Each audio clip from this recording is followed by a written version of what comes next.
Thank you, Heather. Let's pray as we come to just look at this passage.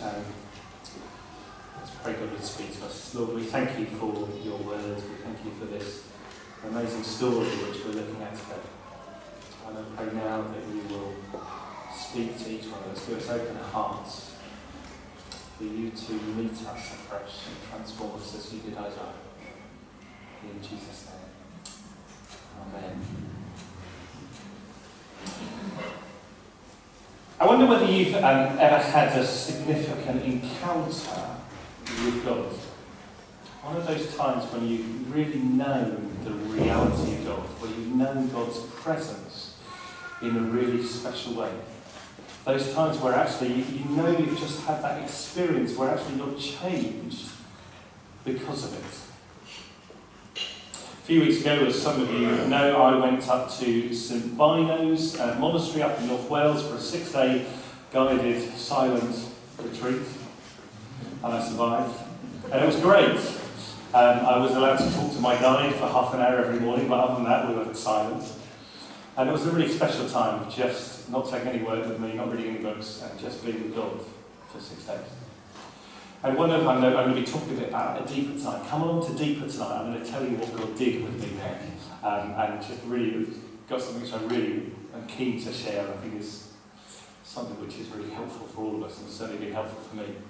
But one of the things that my guide asked me to do that day, on one of the days, was to get a big piece of paper and draw out my life history with God. Some of you may have done that before, going from 0 to 46. And particularly to mark where I've known God close to me in a really special way, and really known God's love. And as I did that and reflected on that on a nice, lovely, sunny day whilst sunbathing outside and looking at Snowdonia in the background, it was great. I saw it. There were 3 places where I really significantly encountered God.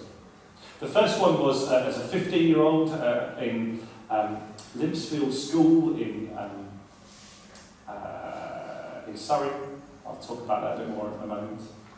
The second one was in a Tanzanian village, remote village, where I encountered God in a deep way and saw God answer prayer in an amazing way.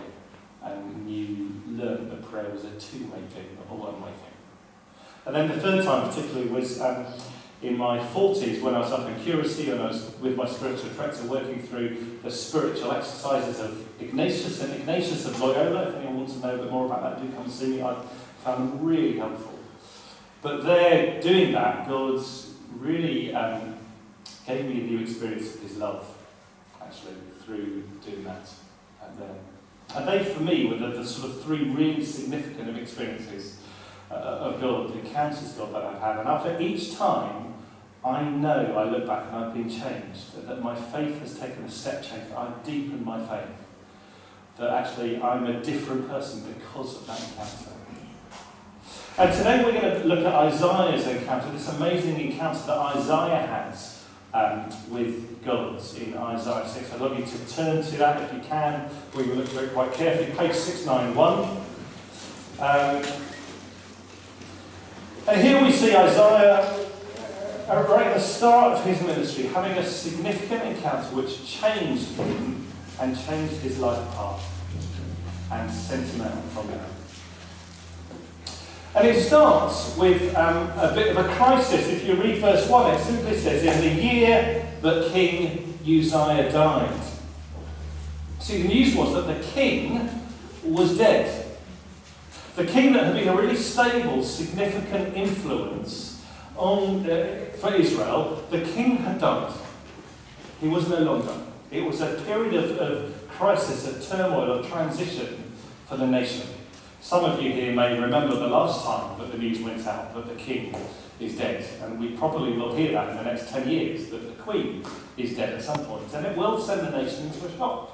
It will be a period of transition. Especially when you know who's coming. No, I didn't say that. Take that off the recording. And that was the situation that Isaiah was when Isaiah encounters God. And you know, I think it can often be in those difficult times, in those times of transition, In those times of real crisis, when sometimes God meets us in the deepest of ways. My second encounter that I talked about in Tanzania was such a time for me. I was in transition between working at a school in Ulster, in Warwickshire, and moving to Cheltenham. And literally, when I went to Tanzania, I was literally had no house anymore. I was in the middle of moving from one place to another. A real time of transition for me.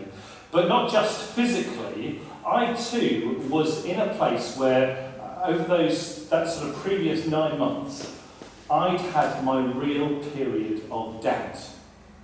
A real crisis of faith too. I can remember just I just about hit 30. I don't know whether it was 30 or not, but around that age.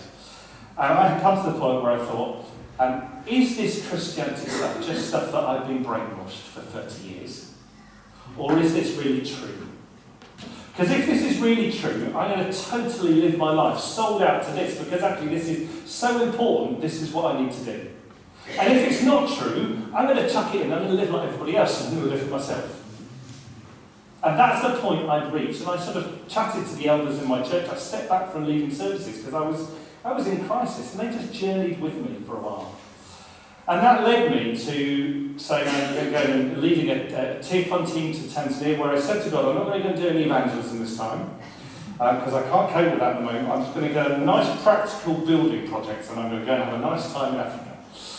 And we were the team that did more evangelism than anybody else. And we see God do amazing things. And there, sitting outside the little house we lived in for 6 weeks in a village with no running water, no electricity, no phones. I used to sit outside that house each day and just be with God and pray. God met me in a new way, in a deeper way. God answered prayers that I couldn't argue away anymore. God spoke to me, not audibly, but just put thoughts in my mind, which when I would then share those at the evening with my team, actually some of my members of my team said, that's amazing, that verse, because that was the verse of my baptism, and I needed to hear that today. I learned that prayer is a two-way thing, that God speaks. And that was my significant encounter. And God knew I needed that at the moment, and from then, I was different. And I want to just encourage you, because I know, looking around here, I know there are people here who actually are in real times of crisis at the moment, and tough times. And I want to say to you in those tough times, just a word of encouragement is that sometimes in those really difficult places, that's when God meets us most deeply. That's when actually we can have these really significant encounters with God. And our job is not to run away at these times, not to shut God out, not to say, actually, I can't cope with what's happening, and I just run away from God, as so often we want to do. Our job is to come to God and say, I'm open, and say, I don't understand what's going on. I don't like what's going on. I'm really struggling with this. But I trust somewhere you're there in this. And will you meet me? Will you meet me afresh? Will you encounter me afresh? I'm here. I'm open. And that's what I've learned to do, actually. Is not someone said to me, don't ask why, ask what for. And don't ask that, why is this happening? But just say, I don't know what this is, but what are you doing in me this time, God? And will you do that? I'm open.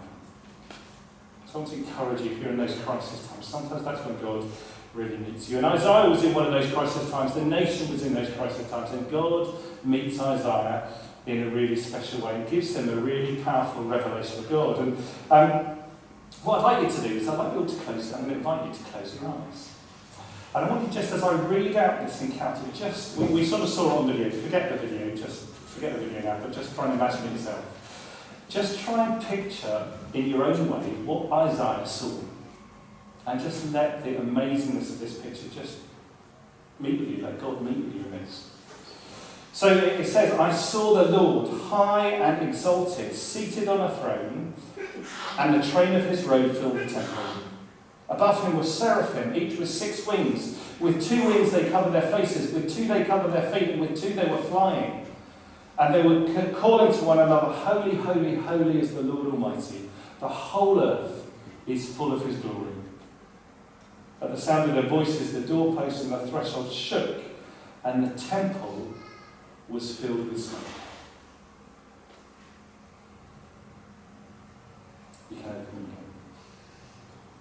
last week at All Saints, I forgot to tell people to open their eyes up. Some people have their eyes closed for most of my sermon. It's an amazing description, isn't it, of God, of that amazing scene. Isaiah has shown the awesomeness of God, the immensity of God, the holiness of God, there in that picture. It's that incredible revelation of who God is. An amazing picture of all heaven worshipping God.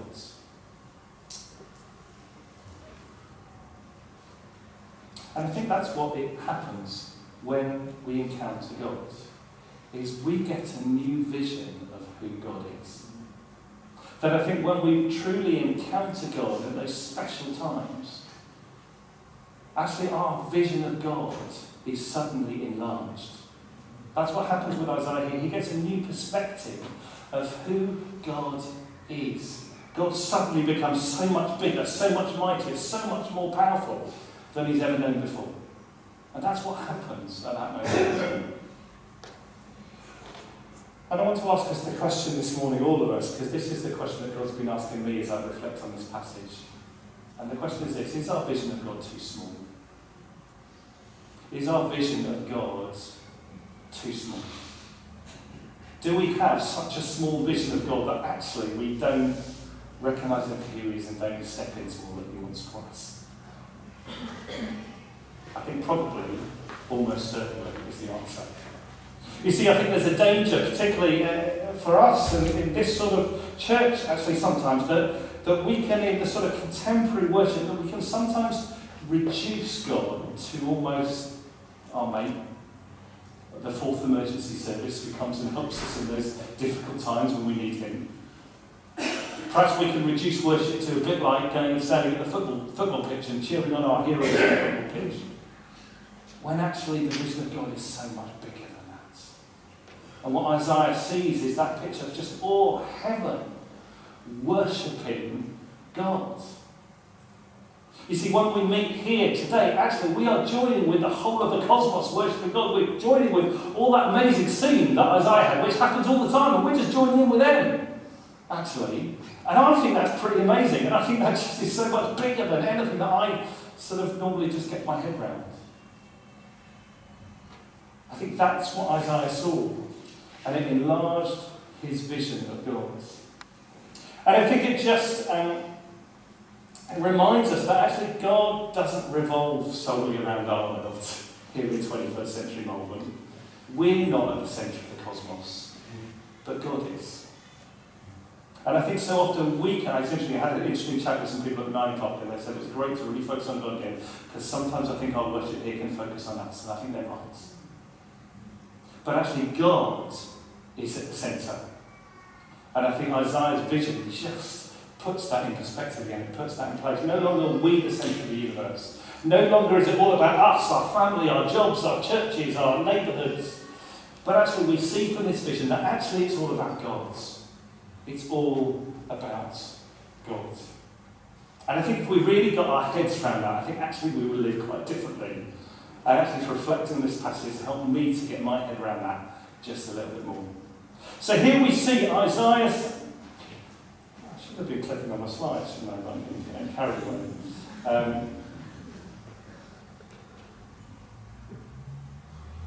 Forget this. Yeah. Isaiah's vision of God changes. His perspective... his perspective on God changes, and as his perspective on God changes, what we see also that his perspective of himself changes. Can you go to the woe is me slide, please? Because this is his response in verse 6, I think, verse 5. When he's met with the awesomeness of God, his response is to say, "Woe to me! I'm ruined, for I'm a man of unclean lips, and I live among a people of unclean lips, and my eyes have seen the King, the Lord Almighty." See, not only does his vision of God hugely multiply, but his vision of himself changes too. He realises his own unholiness, his own weakness, his own frailty in comparison to God's. And I was thinking about this, a slightly frivolous example I was thinking about was, you know those washing powder adverts, where they say, "I washed this lovely white shirt in the supermarket normal brand, and actually it came out this one." And then I washed this lovely white shirt in bold 3 personal automatic super washing biodegradable washing powder, whatever. And look how sparkling bright it comes out here. And you see the difference. And actually this one, which looks pretty white to begin with, now in comparison to that one, actually doesn't look very white at all. And I think that's a bit what's happening with Isaiah here. He looked at himself, he saw, so that's actually pretty much who I am. Yeah, I'm all right? But suddenly he sees God. Bold 3, personal automatic, Daz, whatever God. And he realises that he's just a normal supermarket brand, a bit off-white. And he realises that actually in comparison that he's unholy. And that he's fallen way short of who God is. And that's why he says, woe is me. And I think that's what happens so often when we encounter God. When we encounter God, so often what happens, I think, is actually God can put his finger on the stuff in our lives which isn't right. And we can recognise our unholiness, our unworthiness. You see it throughout the Bible. When people meet God, the first thing is to say, who am I? Go away from me, I'm a sinner. Peter says when Jesus meets him in Luke 5. And I think sometimes actually we can, because of that, because we know that might be what happens, we can sometimes shy away from an encounter with God, can't we? I think if we're honest, sometimes we can say, actually, I don't want to encounter God because God's going to put his finger on that stuff and I really don't want God to deal with that bit of my life. And sometimes we can say, actually, I'm going to shy away from that. I'm just going to hold back and I'm going to just sit here nice and comfortably, but I'm not going to go there because that's going to be too uncomfortable. But actually, God wants to take us to there. Because he doesn't want us to just to take us to here, he wants us actually to take us on to the next bit, which is about, he doesn't leave us in that place, does he? But he takes Isaiah to that place where actually we see this picture of the seraph, next slide please, the seraph touching Isaiah's lips and making him clean. Because God doesn't leave us in that place of unholiness. He doesn't leave us in that place of I'm fallen short, I'm not worthy to come into God's presence. He wants to come and cleanse us and to make us holy and to restore us and to heal us and to draw us back into his presence because of his mercy. That's where he wants to take us in that encounter. And so what happens here with Isaiah is, well, what does Isaiah have to do? What does Isaiah do in this bit to become cleansed? What does he do? Nothing. He just stands there and says, I'm here, doesn't he? And the seraph comes over and takes this coal from the altar and cleanses his lips. I wonder if it hurts.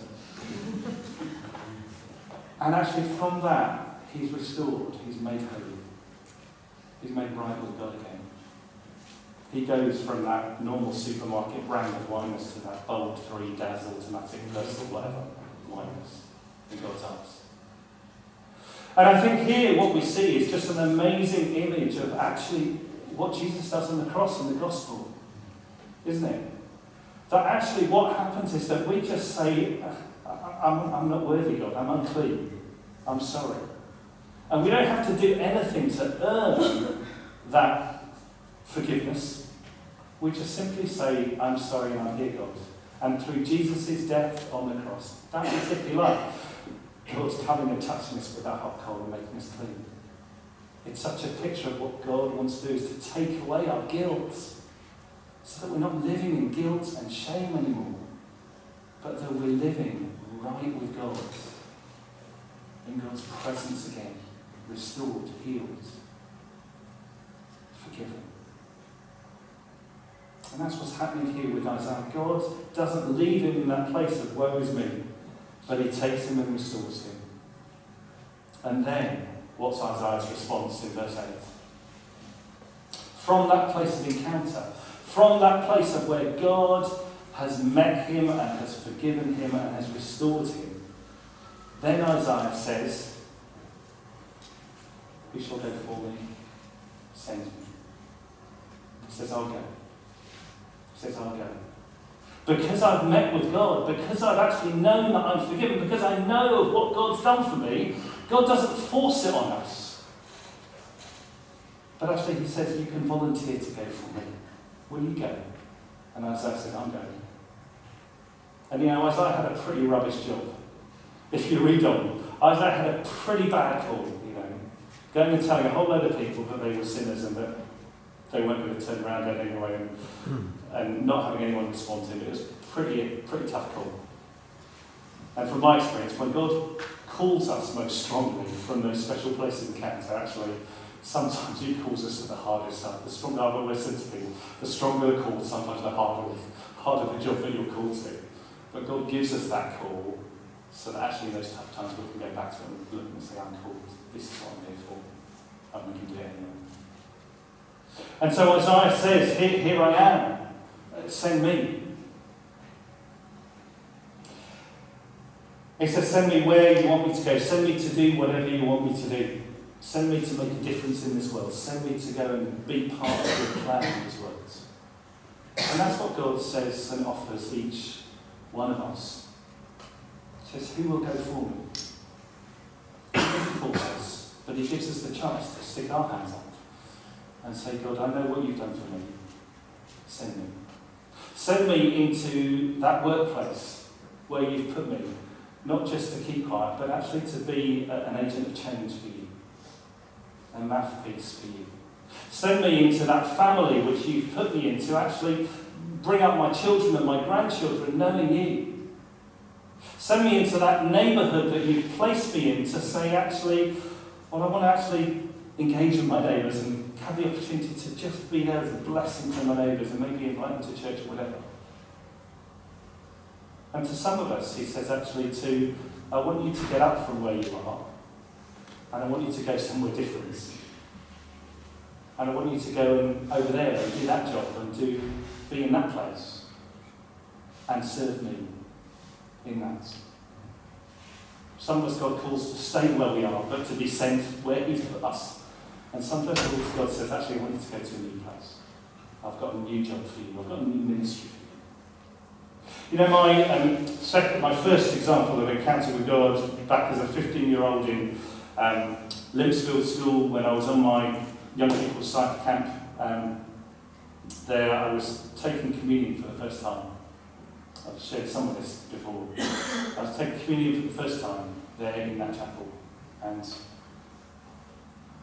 God met me, and I knew God's love for me. I knew that Jesus had died for me on the cross in a deep way that I'd never known before, and I found myself just with tears running down my cheeks, just knowing what God had done for me.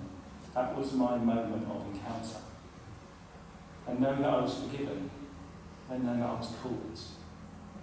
And up to that point, I'd been a Christian for years. I remember asking Jesus into my life when I was about 5, but I'd been an undercover Christian up to that point. At school, I'd not talked about church, I'd not talked about God, I didn't let anyone know that I was a Christian. And from that moment on, after that encounter in that chapel, I knew that God wanted to send me back differently. To not be an undercover Christian anymore, but actually to live for him, and to be open for him, and to speak of him. And I went back changed. That was a significant step up in my Christian faith, where I went from being an undercover Christian to being an open Christian, open to what God was doing. See, that was my response to meeting God in a deep and powerful way. That was my way of saying, send me, God. And he keeps saying, we keep responding, send me. I want to just say one thing which I just felt good when I said to this congregation, and I just put this out there as part of this sending. We are getting quite large normally as a 1045. We're a bit lower on numbers today. We're getting to the stage where actually we can't fit any more people in. And some of us have been discussing this at PCC level and stuff lately, and a lot of the church research says that once a congregation reaches 80% full, actually it stops growing. Because actually there's no space for people to come in. And I think that's a challenge for us that we've got to grapple with. And we talked a little bit at PCCs about actually what does that, how do we cope with this? Because actually I feel God's given us, blessed us, so that we can be a blessing and that we can grow. Not just because it's about numbers, but actually because God wants to do stuff here. And I think a couple of ways that might happen, and a couple of ways they've done in the past, is actually for people to say, actually I'm going to go and be sent somewhere else, actually. The 9 o'clock congregation is really interesting at the moment. The 9 o'clock congregation, since we went to 9 o'clock, is growing. We had 30 there this morning. It's now 30 rather than 20. It may be that some people from here say, actually, I'm going to commit to that growing congregation. And actually, I'm going to be part of that. We're going to pray and be served there and see that grow. Maybe that some people even will say, actually, up at All Saints, or even at St Mary's, actually, I feel God maybe even calling me today to go and serve in those places, which is part of us. Which might be a way of freeing up some seats at this service and going serving elsewhere where stuff is needed. And I just want to chuck that out and say, maybe some of you here, maybe that might be God's prompting for you today. If that's the case, have a conversation. Pray about it. Talk about it. That may be what God is calling us to today, to be a blessing and continue to be a blessing in what He's called us to. It may not be easy. It may maybe take us out of our comfort zone, but it may be what God's calling us to there. So we're going to, just going to say one more thing too. There's a lovely phrase when Jesus calls the disciples, and he said in Mark 3, I think it is, and he says, Jesus called the disciples to be with him and to be sent out. And I love that phrase because it says we go to be with God, and from that place we are then sent out. And I want to say another danger I think that we sometimes have is that so much of us do the doing, the sending out bits, without necessarily have come from that place of being with God. And I think sometimes actually what we can do is we can be busy with ministry and with jobs, almost as a way sometimes of hiding from God and from that encounter with God. And so what we end up doing is we end up doing the sending in our own strength so often. And actually what God calls us to do is actually to have the encounter with God, to be with God, and from that place to go and be sent out. My experience on retreat a few weeks ago was a really significant experience. That was 6 days of simply being with God. And I know I'm better doing the stuff now because I was with God for 6 days, solely with that. And sometimes maybe there's a word for people here that actually God wants you to just be with him a bit more and not just do the sending out in your own strength, but to be with him and from that place be sent out. So it's an amazing picture that we have of Isaiah. He encounters God. He realises the enormity of who God is. He realises from that his perspective of himself diminishes, his perspective of God increases. He knows God's love and forgiveness. And he says, I'm going to go. I'm going to be sent out. Send me. And I think God wants to say that to us this morning.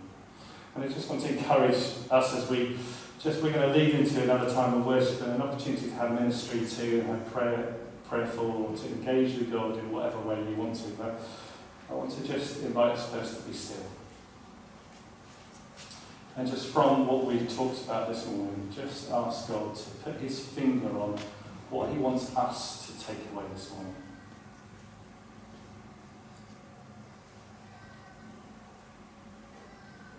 I think for some there may be a sense of actually you know that more than anything today you need a fresh encounter with God. Maybe there's some people who actually, if they're honest, will say, I've never had an encounter with God and I want to really know God's presence and God's love.